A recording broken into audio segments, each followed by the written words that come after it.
आज होता गुरुवार आणि दत्त जयंती दोघं सोबतच. तर इथं मी तयारी वगैरे करून घेतली, कारण आम्हाला जायचं होतं आरतीला.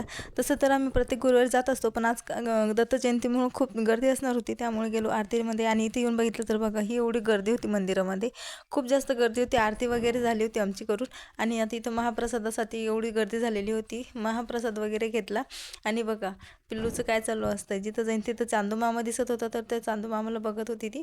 आणि महाप्रसाद वगैरे घेतला, घरी आलो. पण ह्या दोघांचं काही पोट भरलं नव्हतं, त्यासाठी ते त्यांना दोघांना नाश्ता बनवत होते. आणि पिल्लूची तब्येत ठीक नसल्यामुळे बघा इथं पिल्लूला 3 औषध चालू आहे. तर हे बघा 3 औषध घेणं चालू होते. आणि इथं काय औषध घ्यायचं तर खूप कंटाळा येतं, पण आज बघा किती गोडी गोडीनं औषध घेणं चालू आहेत. याच्या मागं कारण असं आहे की समोर 3 किंडर जॉय ठेवलेले होते, आणि ते किंडर जॉयसाठी हे औषध घेणं चालू होते स्वतःच्या हाताने. नाहीतर बाबा 2-2 जणं लागतात औषध द्यायला आमच्या मॅगीला. बघा आता कसे ते खाऊसाठी काही पण, म्हणजे एवढं 3 फ्लेवरमध्ये औषध होतं. एक M for mango, O for orange, A for apple असं म्हणून ते औषध घेणं चालू होते. आणि स्वतः क्लॅप करत होती, आणि मला म्हणत होती माझा पण व्हिडिओ कर बघ मी कशी औषध घेते. तर बघा असं माझ्याकडे बघून खुशी खुशीमध्ये असे औषध घेणं चालू होते. आता वातावरण सध्या सर्दीचं झालं आहे त्याच्यामुळे. तर बघा, आणि रिॲक्शन बघा कशी देते. तर असं आहे आमचं हे गुन्हेबाळ.